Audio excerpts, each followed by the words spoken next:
Bueno, pues comenzamos con este programa aquí en al este del Edén. Hoy nos acompaña la doctora María Ruiz, aparte también muy buena amiga ya desde hace muchos años. Voy a comenzar presentándola a ella. María Ruiz Ortiz, doctora en Historia Moderna con mención internacional por la Universidad de Córdoba, Córdoba, España. Lo aclaro para todos los que nos ven desde fuera por la Córdoba Argentina, que también es famoso. Córdoba, España.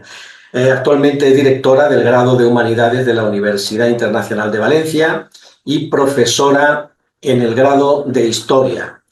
Entre sus trabajos se encuentra su tesis doctoral llevada a libro, Pecados y vicios en la España moderna, un retrato móvil de la vida cotidiana, que tuve el honor además de editarla ya en su día. Aparte de eso tiene más trabajos, yo voy a señalar un par más, como por ejemplo Normas y resistencias femeninas, una mirada cotidiana a través de las sumas de confesión. Y también tiene otro trabajo titulado Pecados femeninos y vida privada, discursos sobre la conciencia en la España moderna. Doctora Ruiz, muchas gracias por venir, por aceptar mi invitación. Buenas tardes y vamos a hablar hoy de su último trabajo, no solamente como autora, sino también como editora, porque la Bueno, edición y el alma mater de esta edición del libro que vamos a hablar es obra suya. El libro es Tejiendo el pasado y son una serie de pequeñas historias personales, una microhistoria, pero yo le quería preguntar, que hablara usted sobre él, ¿cuál es la génesis de este libro de Tejiendo el pasado? pues muy buenas tardes. Lo primero de todo, José Antonio, un placer el estar aquí en tu programa además y el generar este pequeño espacio para dar difusión a estos trabajos, ¿no? que van surgiendo. La verdad es que el origen de este libro es muy bonito porque nace de una de las actividades que yo había planteado a mis alumnos en la asignatura de metodología histórica. Y yo precisamente cuando hablaba con ellos de metodologías cualitativas, de cómo usarlas, no más allá del uso de las fuentes, ¿no? A los que estamos acostumbrados, de ir a los archivos y demás, surgió un poco la idea de usar como herramienta las historias de vida. Entonces yo lancé esta actividad y muchas veces te encuentras con regalos, ¿no? Y bueno, pues cuando estaba corrigiendo, llegó a mis manos una historia de vida de un represaliado de la Guerra Civil, de don Julio Cubero, que los lectores pueden encontrar en el libro, y la realizó un alumno mío, don Isidro Marimón. Y claro, yo cuando lo leí dije, bueno, esto es publicable, es decir, de aquí realmente puede salir un librito, pero no sabía muy bien cómo orquestar el libro, así que al final, bueno, pues opté por bueno, apoyarme en Tugia Editores, abrimos una convocatoria y empezaron a llegar trabajos. Obviamente eran trabajos de muchísima calidad, pero bueno, la idea era hacer algo, un compendio muy breve, yo no quería hacer tampoco, no era un proyecto muy ambicioso y al final fuimos cribando un poco en base a pues, a los criterios, ¿no? Sobre todo de tipo más metodológico, porque queríamos que el libro fuese divulgativo, pero que al mismo tiempo, pues que conservase el rigor, obviamente, académico y que se empleara la metodología, ¿no? Porque realmente había nacido de esa idea, de esa asignatura de herramientas para los historiadores en la universidad. Y aunque al principio se abrió solamente para alumnos, la idea fue creciendo, lo fui comentando también con compañeras de la universidad, me dijeron que les parecía una idea preciosa el hacer este tipo de historia y bueno, pues al final se animaron y ahí está el origen de este librito que hoy puede llegar a las manos de los lectores. No sé si tiene usted algún ejemplar a mano, porque a mí no me ha llegado mi ejemplar, que soy el editor, Sí que para tengo por que se lo aquí uno. mostremos pues a las personas que siguen este canal, que es realmente un libro breve de estas historias, pero realmente muy interesante. Bueno, por aquí sí tengo una Aquí mano. tenemos, es El pasado desde lo cotidiano, que era el subtítulo que yo he tenido ¿cómo se dice?, la osadía de no apuntar y por lo tanto no recordaba el subtítulo y recordaba el título principal. En todo caso, le quería preguntar, ¿y qué une a todas estas historias que hay en el libro? Porque son historias realmente muy dispares en sí, reflejan la vida de los personajes, pero son muy dispares. ¿Qué uniría a todas estas historias de vida, estas microhistorias? Pues una pregunta muy interesante porque realmente cuando comenzaron a llegarme las historias y yo ya este verano me senté y empecé a mirarlas, las releía y al principio no sabía muy bien cómo darles un hilo, ¿no? Conductor y darles una cohesión. Entonces, planteé un poco el hecho de que el libro, ¿no? Como hemos comentado, que es un librito muy pequeñito, muy ligero en su lectura, también con un tono muy divulgativo, que el lector pudiera hacer una doble lectura, que pudiera leerlo de manera aleatoria, los capítulos, como, bueno, pues simplemente en base a sus intereses, de, pues, me interesa, ¿no? Este señor que estuvo en la guerra de Cuba, ¿no? O me interesa saber cómo vivía, ¿no? esta mujer, Shirin Ghaffari, en la Irán de principio del siglo XX. Pero también quería que aquellos lectores que se acercaran de una forma más tradicional pudieran leer desde el primer capítulo al final con un hilo conductor y al final, dándole vueltas, empecé a ver las conexiones que había entre las historias.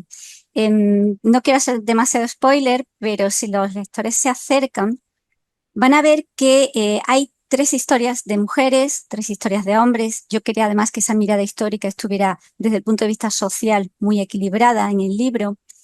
Y lo primero que vi fue que dos de ellos comparten el hecho de que sus vidas estuvieron atravesadas por un mismo fenómeno histórico, como fue la Guerra Civil Española. Así que yo decidí que, bueno, pues por lo que nos toca como española, como bien has dicho antes, de Córdoba, pero de aquí de Andalucía, para los compañeros que nos vean desde Latinoamérica, yo obviamente creo en el compromiso de recuperar nuestra memoria, entonces yo quería abrir el libro con esa mirada femenina de cómo impactó, ¿no? De cómo muchas veces las mujeres eran monedas de cambio, sobre todo en el caso de esta señora de Blanca Aldama, que por ser además del estatus del que venía, pues al final se convertía en eso, pero al final era una víctima también.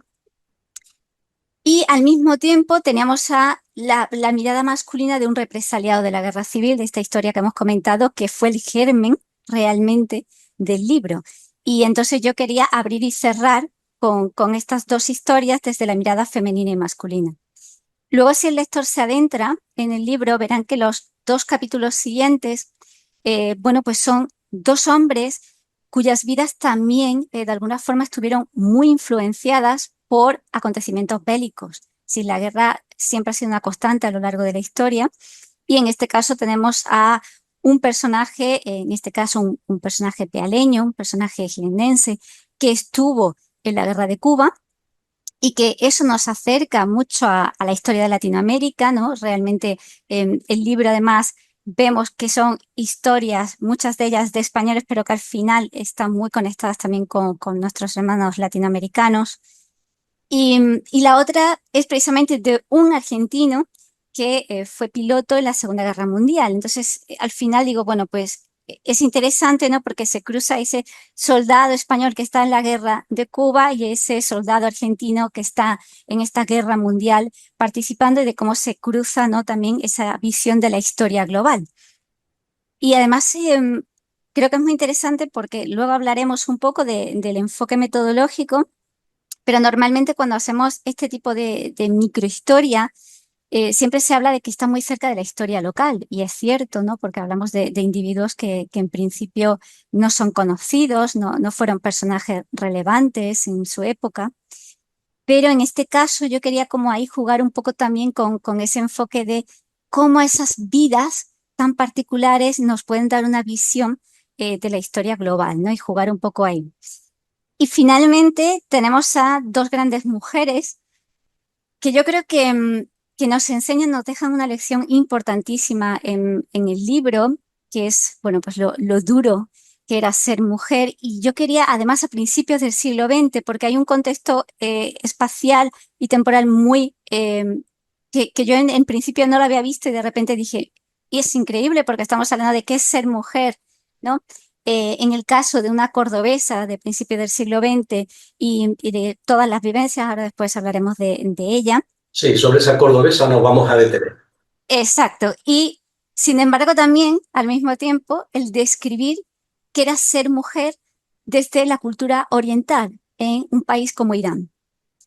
Entonces, a mí me parece muy interesante el que estos dos capítulos el lector los pudiera tener juntos, porque al final, si la lectura era, bueno, pues la dureza de lo que representaba ser mujer, ¿no? Y todas esas imposiciones, todos esos roles que el sistema había impuesto, pues para que veamos que al final nos unen más las semejanzas entre Oriente y Occidente que las diferencias. Entonces, de alguna forma, esa era la idea de la que yo partí un poco cuando ya, bueno, pues se hizo una lectura muy reflexiva este verano de cómo se podía estructurar para que se encontrara, bueno, pues un hilo conductor ciertamente coherente por parte del lector. Sí, pues, yo le quería preguntar, desde que somos amigos de hace tanto tiempo y quiero ser un poco formal, se me traba entre el usted y el tuteo. Así Me que pasa igual. yo le quiero dar la prestancia que usted se merece y por eso le hablo de usted, aunque seamos amigos ya desde hace, no sé, 15 o 20 años, ¿no? Y 20 quizás me parecen muchos, pero el tiempo pasa tan deprisa que ya no recuerdo exactamente, pero 15 por lo menos, ¿eh? por lo menos sí. Entonces yo lo que le quería preguntar, que ¿en qué medida ayuda la microhistoria o estos pequeños relatos, historias de vida, a la comprensión de la historia, llamémosla en mayúsculas o en general, la gran historia? ¿En qué ayuda a comprender esa historia, gente? Pues yo creo que prácticamente nos ayuda a mirar desde una perspectiva muchísimo más abierta, más rica en matices. Y, obviamente como historiadora me permito la licencia de decir de dónde nace, ¿no?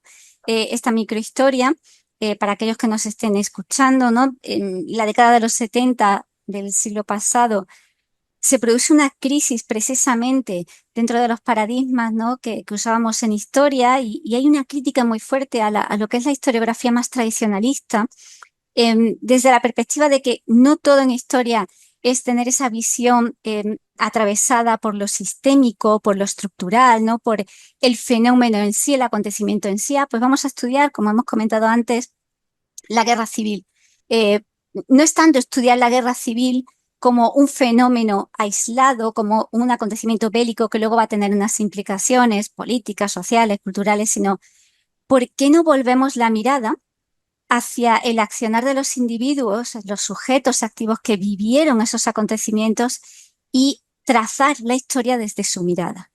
Porque realmente es mucho más enriquecedor. Obviamente es un ejercicio de doble subjetividad, ¿no? Porque ya tenemos los sesgos que los historiadores, bueno, pues tenemos como seres humanos que somos, y también los sesgos de la mirada de esa persona que lo vivió, ¿no?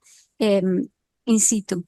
Pero me pareció interesante el hacer esa construcción más desde lo cotidiano, porque creo que conecta más con la condición humana y con la forma en la que los historiadores podemos recuperar nuestra memoria y legarla, ¿no? al público. Y a veces creo que siempre estamos con el mismo discurso de quién escribió la historia, siempre la escriben los ganadores, cómo la historia se escribe siempre también con unos usos instrumentales muy concretos y de cómo realmente aquí no hay unos intereses. Aquí vemos, por ejemplo, en el libro a una serie de personas bueno, que intentaron un poco pues sobrevivir a su tiempo. Eran hijos de su tiempo, tenían que sobrevivir a una serie de adversidades tremendas y nos enseñan un poco a entender también bueno, pues lo que estamos viviendo ahora, ¿no? Encender la televisión o leer los medios y entender un poco la complejidad del mundo en el que vivimos.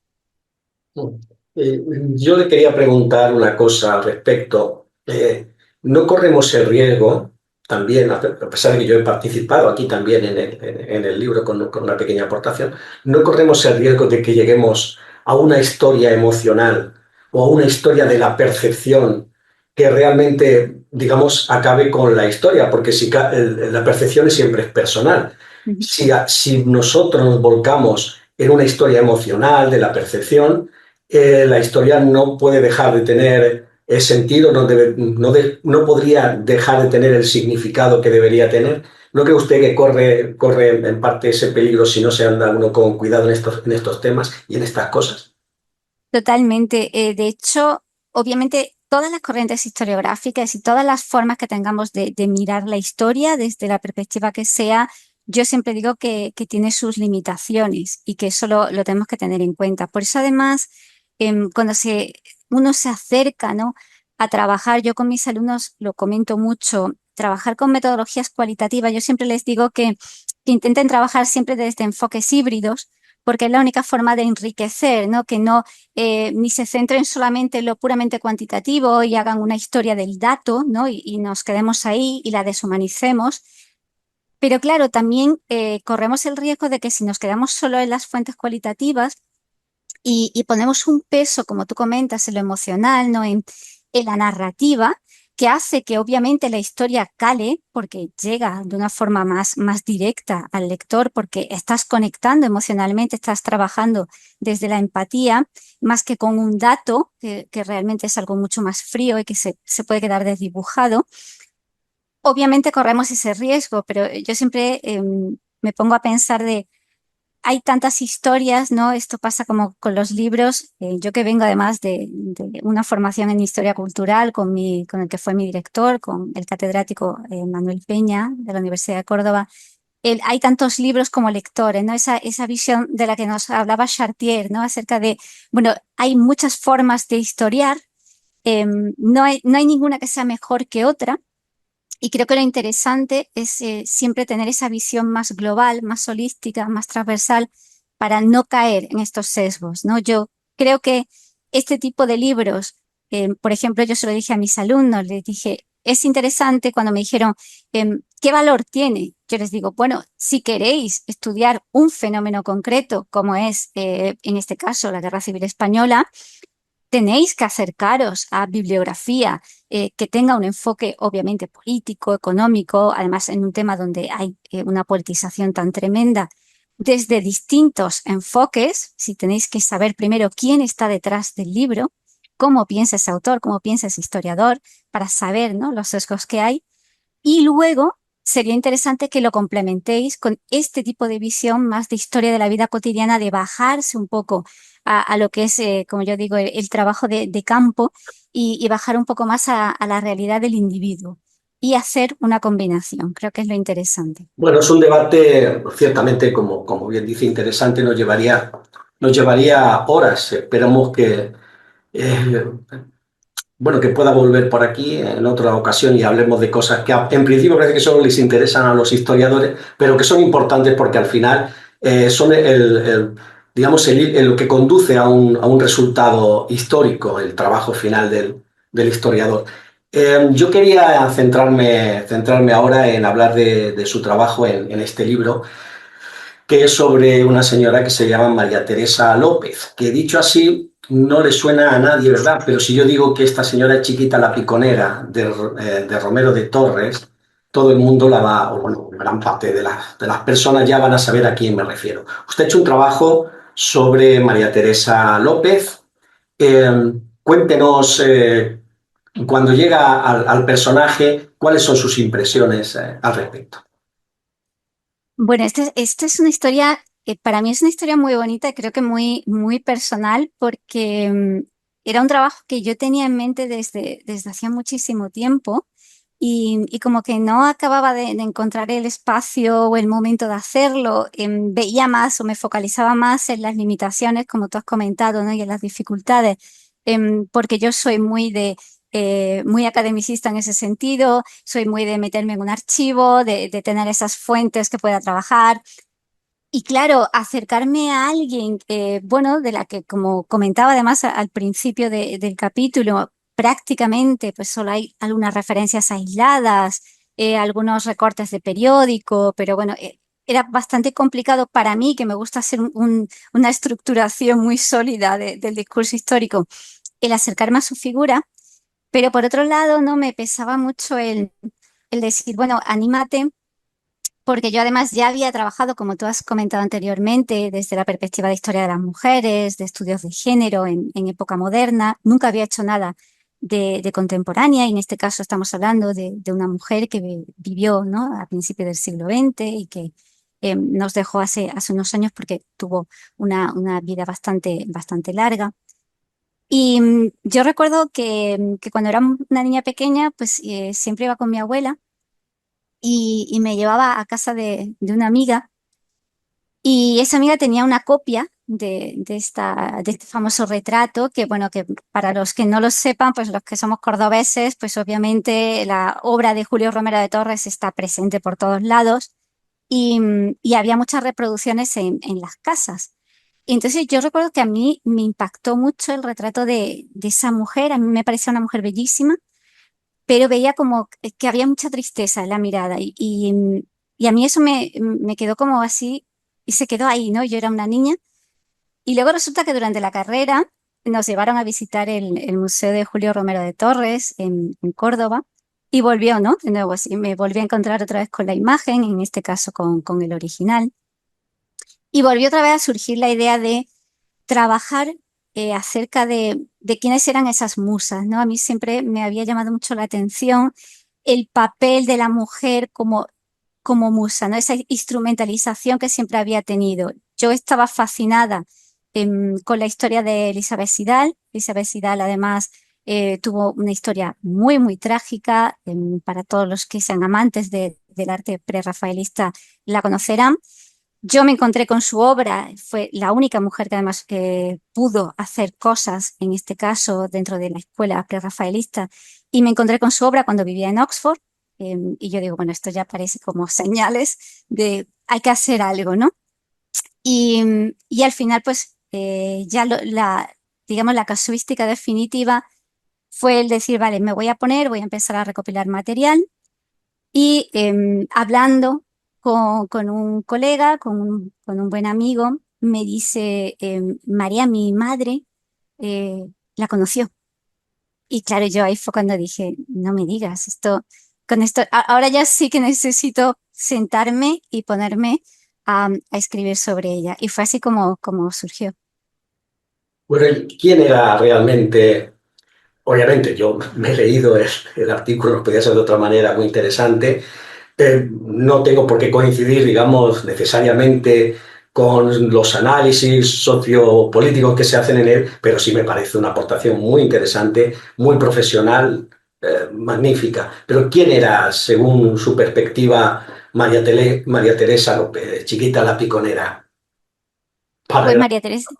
Sí, María Teresa López realmente, para mí, después de hacer el trabajo, de intentar un poco ver todas las miradas que había, simplemente era una mujer sencilla, era una mujer cordobesa que además, hija de padres que emigraron a la Argentina, ¿no? De principios del siglo XX, ¿no? Cuando pues allí había una cierta prosperidad económica y que fueron buscando una mejor vida, pero que pues al parecer se les truncó un poco esa expectativa de vida y tuvieron que Es regresar. que realmente, disculpa que la interrumpa, es Sí, que realmente cuando ellos emigran es el final del periodo dorado de Argentina. Argentina exacto. va a empezar ya a entrar en declive a partir de esos finales de los años 20. Es hasta esa época realmente, bueno, a finales del siglo XIX, Ujú. tiene un Producto Interno Bruto incluso mayor que los Estados Unidos. Es a partir de esa época, con una serie de políticas que se implementan a partir de esos momentos, no vamos a entrar en eso, es cuando comienza el declive y eso puede ser uno de los motivos también ya eh, de la necesidad del regreso. Sí, totalmente. Y además, yo creo que ahí sí que es verdad que la elección, ¿no? Cuando uno se acerca a las fechas de nacimiento, como bien comentas, ¿no? Ya entronca con un periodo de declive, ¿no? De la economía argentina. Me pareció también muy interesante, ¿no? Porque es de nuevo una historia es una historia de una mujer cordobesa, pero también de alguna forma tocas, ¿no? Qué estaba sucediendo en Argentina en esa época, en ese periodo, porque al final, bueno, pues por lo que tú has dicho, ellos se ven obligados a regresar a Córdoba, a buscarse la vida como buenamente podían. Y obviamente, pues pasaron apuros, eran tiempos difíciles. Y lo normal, lo habitual en aquella época, no es algo excepcional de María Teresa, era que los hijos, pues a muy temprana edad ya estuvieran colaborando con la economía doméstica, obviamente, bueno, pues no se podían permitir estudios, etcétera. Y bueno, en el caso de María Teresa, pues se dio como pues una serie de factores que hicieron que, bueno, pues tuviera la oportunidad de tener quizás un trabajo que pues otras mujeres no podían acceder a él, como era posar, en este caso, para un pintor afamado del momento, como Julio Romero de Torres. O sea que aparentemente eso era casi, no vamos a decir un privilegio, pero sí que es un trabajo que estaba fuera del alcance, por ejemplo, de todo el mundo rural. Eso estaba al alcance Ujú. de María Teresa, va al alcance. Fue posible que lo ejerciera María Teresa López por su condición, digamos, urbanita, en el sentido de la época, no en el sentido de urbanita actual. Vivía en una ciudad, era más, digamos, más fácil que sucediera que lo que si vives en un ámbito rural donde hay Sí. unas limitaciones socioeconómicas aún mayores, ¿verdad? Totalmente, y aparte, bueno, porque hubo una casuística de incluso pues vivir, ¿no? En un barrio donde pues había un familiar que conocía, ¿no? Al entorno del pintor, bueno, pues se dieron ahí una serie de casualidades, aparte de el hecho de que, bueno, pues era una mujer tremendamente bella y este pintor en este caso, bueno, pues se quedó impresionado y decidió que quería, ¿no? Tenerla como modelo, al igual que otras muchas mujeres que posaron para él a lo largo de su carrera. Sí, ella de todas maneras, según explica muy bien en tu trabajo, llega, digamos, a renunciar un poco a ese modelaje, ¿no? Que para ella al final dice que le supuso una tragedia más que un beneficio, ¿no? A pesar de que, claro, nosotros tenemos la imagen desde fuera que aparece en los billetes en algún momento del Banco Ujú. de España, no sé, un billete de 100 pesetas, es Sí, decir, pero que ella al final eso le trajo a largo plazo, o a medio y largo plazo, más problemas que beneficios, porque una vez que dejó de, digamos, de ser la musa o la modelo de Romero de Torres, no era más que una mujer más con las dificultades propias de las mujeres en la época, de una mujer además que no tenía una condición económica, no era una clase, digamos alta, es una clase baja, ¿no? Donde está María Teresa López. ¿Qué podías comentarle a las personas que nos están escuchando, que nos están viendo? Sobre esa tragedia, ¿no? Un poco paradójica si se quiere, pero tampoco es inusual en los modelos de ujú. todas las épocas, ¿eh? Tampoco es inusual. Pues curiosamente es que cuando yo me decidí a escribir sobre ella, sobre todo a leer, a investigar sobre ella, era por esto, ¿no? Porque, claro, todos tenemos justamente lo que tú has dicho al principio, ¿no? Hemos comenzado en la entrevista y has dicho, si yo digo María Teresa López, nadie sabe quién fue. Si yo digo Julio Romero de Torres, la gente sí que reconoce ese nombre. Pero claro, cuando has dicho la chiquita piconera, obviamente quienes no, además tengan un cierto conocimiento, o quizás de la pintura simbolista andaluza y demás, o incluso porque ha sido una imagen replicada en publicidad, bueno, pues digamos, una imagen muy difundida. Y claro, la idea que tenemos es pues bueno, esta mujer que no se haya acercado a su vida, pues sería una mujer pues muy afortunada, como tú has dicho, de no cualquiera podía no ser musa de un pintor y quedar inmortalizada ya para los restos de la historia y que cuando miles de visitantes van todos los días por el museo en Córdoba puedan ver su rostro, este tipo de cosas. Y sin embargo, incluso el llegar a salir en los billetes de tu país. Dices, bueno, esto es como muy de realeza. Y sin embargo, lo que había detrás era una chica, porque era una adolescente cuando empezó con estos posados, que había firmado un contrato de 3 pesetas de la época por 12 horas de modelaje. He de decir que no es un mal contrato para una mujer de la Exacto, época. exacto, porque además tenemos que contextualizarlo en la época y aparte es que era una niña, pues prácticamente, ¿no? 14, 15 años, algunos autores dicen 14, 15, 16, pero bueno, nos movemos ahí en la adolescencia y bueno, y con las estrecheces económicas, ¿qué pasó? Pero claro, nosotros debemos pensar que una vez que acaba esto, esta persona no deja de ser una mujer en un contexto donde básicamente desde un punto de vista económico tú dependías casi siempre de la figura de un hombre. Y María Teresa estuvo trabajando como costurera, que de hecho además era uno de esos oficios a los que, de los poquitos oficios que las mujeres que eran analfabetas, que no tenían estudios, podían acceder para ganarse la vida, para sobrevivir, que fue lo que hizo durante toda su vida. Porque, bueno, pues eh, esa fama que se creó de alguna manera y esa imagen que legó, ¿no? Que yo creo que es más la imagen más de fantasía de una mujer que la mujer real que había detrás, que era pues una mujer, pues eso, que vivía de una clase humilde, muy luchadora, con unas condiciones muy precarias, con una vida dura, como muchísimas otras mujeres cordobesas del momento. Y yo quería un poco que el lector, cuando se acercase a las obras, se plantease quién fue esa mujer, ¿no? Que creo que es algo que normalmente no hacemos. Es un ejercicio de, pues quizás cuando lean este capítulo y vuelvan a ver la obra, por ejemplo, de este autor o de otros autores, se empiecen a plantear quién era esa mujer, cómo vivió esa mujer y, y no tengamos como esa imagen tan idealizada, porque precisamente esa idealización, que en este caso además estaba muy atravesada por una imagen muy sexualizada, muy folclorizada, son obras muy, muy sugerentes, muy eróticas, incluso con muchos elementos fetichistas.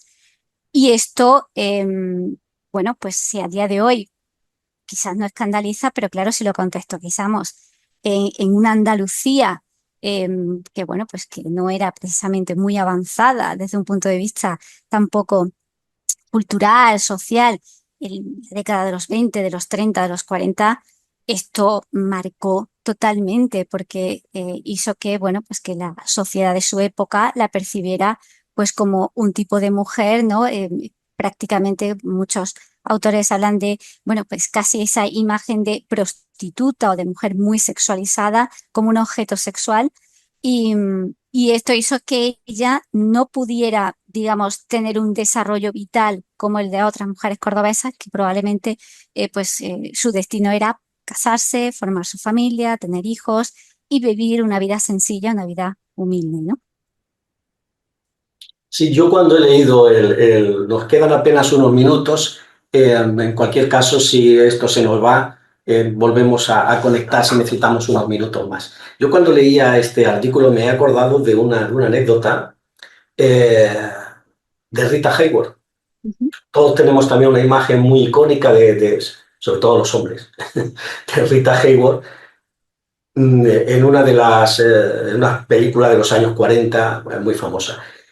Ella decía, ya, por cierto, esa barrita Cansino, de su origen ujú, también español, curiosamente. Bueno, esta mujer decía que los hombres, cuando se acercaban a ella, se acercaban pues un poco buscando a la Rita Hayworth de la película. Decían, los hombres que se acuestan conmigo se acuestan con Rita Hayworth y despiertan con Rita Cansino. ujú. Como que después de todo aquello era, finalmente ese símbolo también para ella supuso una tragedia. Pero al margen de todo esto, ella al inicio, cuando es muy jovencita, se queda embarazada del novio. Ujú. Es decir, bueno, no era una cosa muy común en la época, pero tampoco era una cosa inusual. Tampoco nos llamemos ahora al escándalo porque las cosas sucedían. Y entonces ella tiene también ahí una desgracia personal que ella no, digamos, no supera. Es decir, no le podemos echar, digamos, toda la culpa después a esa decisión de ser la modelo de Romero de Torres, sino que ella ya viene también con unas decisiones y con unos golpes de la vida, que no digo que ella Ujú. sea culpable de nada, no, sino que precisamente es su vida personal con sus decisiones que también la condicionan a lo que después, en la vida ya más adulta, no termina de tener, digamos, pues una felicidad o una estabilidad emocional, una estabilidad sentimental que nunca la consigue. Pero quiero decir que eso viene de ahí más que, bueno, más, o que no solamente se puede poner el inciso, el acento exclusivamente en su papel de modelo con el desprestigio social que eso podía tener en el ámbito social, ¿no? Digamos. Claro, totalmente. Yo creo que en el caso de María Teresa se unen varios factores, ¿no? Que de alguna forma te podían marginar como mujer, te podían excluir como mujer. En este caso, obviamente, yo creo que la parte de ser musa de es como la parte más excepcional de su historia, ¿no? Pero sí que es cierto que el hecho de quedarte embarazada a muy temprana edad, no muy jovencita, aunque bueno, esto también tenemos que verlo desde el paradigma de la época, de quizás en la época no era tan joven, ahora sí que diríamos, bueno, pues que era una niña, pero claro, tenemos que intentar no caer en ese tipo de anacronismos. Pero bueno, sí, sí es cierto que perdió a su hija pues muy pronto. Eso yo imagino que para cualquier madre debe ser lo más horrible que uno puede imaginar.